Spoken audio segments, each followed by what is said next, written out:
പൂർണ്ണമായിട്ട് അതങ്ങനെ പറയാൻ പാടില്ലായിരുന്നു എന്നാണ് എൻ്റെ അഭിപ്രായം. രശ്മ ബി തങ്കച്ചിന്റെ വീട്ടുകാരും അവരൊക്കെ പറഞ്ഞ പല കാര്യങ്ങളും എൻ്റെ കയ്യിലിട്ടുണ്ട്. ഞാൻ ഈ കുട്ടിയെ പറ്റി പറഞ്ഞ പല കാര്യങ്ങളും നമ്മുടെ കയ്യിലുണ്ട്. ഞാൻ അന്നും പറഞ്ഞില്ല എൻ്റെ പല പല ഡീറ്റെയിൽസും എൻ്റെ കയ്യിലുണ്ടെന്ന്. കിച്ചു ചെയ്തത് കടന്ന കൈ. അമ്മയായി ജീവിച്ചിട്ടുള്ളതല്ലേ ആവശ്യപ്പെട്ട് നൽകാതിരുന്നതിലുള്ള ദേഷ്യമാകും. രേണുസുധി കിച്ചു വിവാദത്തിൽ പ്രതികരിച്ച സുധിയുടെ സുഹൃത്ത് താജ്. കിച്ചു ചെയ്തത് കടന്ന കൈയാണെന്നാണ് താജ് പറയുന്നു. ഇരുവരും സംസാരിച്ച് തീർക്കേണ്ട വിഷയമായിരുന്നു അദ്ദേഹം പറഞ്ഞു. കിച്ചു പറഞ്ഞ കാര്യങ്ങൾ കള്ളമായി തോന്നിയില്ല. പക്ഷേ അങ്ങനെയൊന്നും കിച്ചു പറയരുതായിരുന്നു. ഒരു ദിവസം കിച്ചുവിൻ്റെ അമ്മയായി രേണു ജീവിച്ചിട്ടില്ലേ? കിച്ചു പറഞ്ഞത് കടന്ന കൈ ആയിപ്പോയി. വാവിട്ട വാക്കും കൈവിട്ട ആയുധവും തിരിച്ചെടുക്കുവാൻ പറ്റില്ല.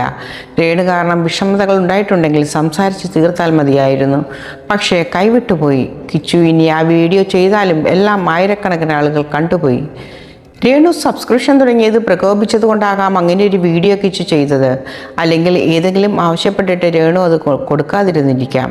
എന്തെങ്കിലും ദേഷ്യമില്ലാതെ ഒരാളും ഒന്നും പറയില്ല. കിച്ചു പറഞ്ഞതെല്ലാം കറക്റ്റാണ്. അവൻ സ്നേഹം കിട്ടാതെ വളർന്ന കുട്ടിയായനെ. അവൻ്റെ ഭാഗത്തെ മിസ്റ്റേക്കുകൾ വന്നു കാണാം. അവൻ ചെയ്ത തെറ്റുകൾ അവൻ തന്നെ പറയുന്നുണ്ടല്ലോ. കിച്ചുവിനെ പറ്റി രേണുവും കുടുംബവും പറഞ്ഞ പല കാര്യങ്ങളും എൻ്റെ കയ്യിൽ ഇരിപ്പുണ്ട്. അതൊന്നും പുറത്തുവിടാൻ ഞാൻ ആഗ്രഹിക്കുന്നില്ല. ഇനി അവർ എനിക്കെതിരെ എന്തെങ്കിലും ചെയ്താൽ ഞാനത് പ്രതികരിക്കുകയും ചെയ്യും.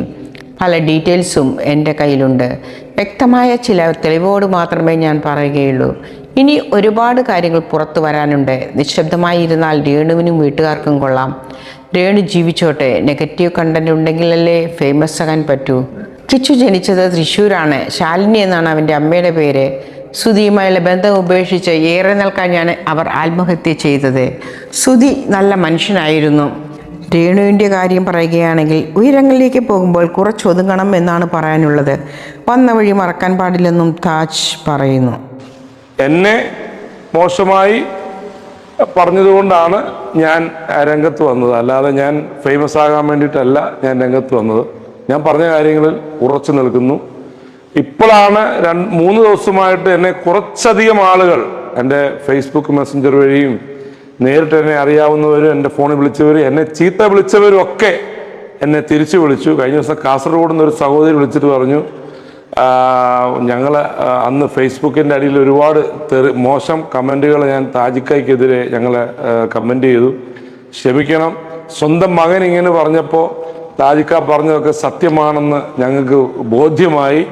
അപ്പോൾ അതുകൊണ്ട് ക്ഷമിക്കണമെന്ന് പറഞ്ഞ് പലരും മെസ്സഞ്ചർ വഴി ഇപ്പോൾ മെസ്സേജൊക്കെ അയച്ചുകൊണ്ടിരിക്കുകയാണ്. അപ്പോൾ ഞാൻ പറഞ്ഞ കാര്യങ്ങളിൽ ഞാൻ ഉറച്ചു നിൽക്കുന്നു. ഞാൻ എപ്പോഴും നേരിനൊപ്പമാണ്. ഞാൻ സത്യമേ പറയത്തുള്ളൂ. ഞാൻ എൻ്റെ ജീവിതത്തിൽ ഞാൻ സത്യമായ കാര്യങ്ങൾ മാത്രമേ ഞാൻ പറയുകയുള്ളൂ. അറിയാവുന്ന കാര്യങ്ങളെ പറയുകയുള്ളൂ.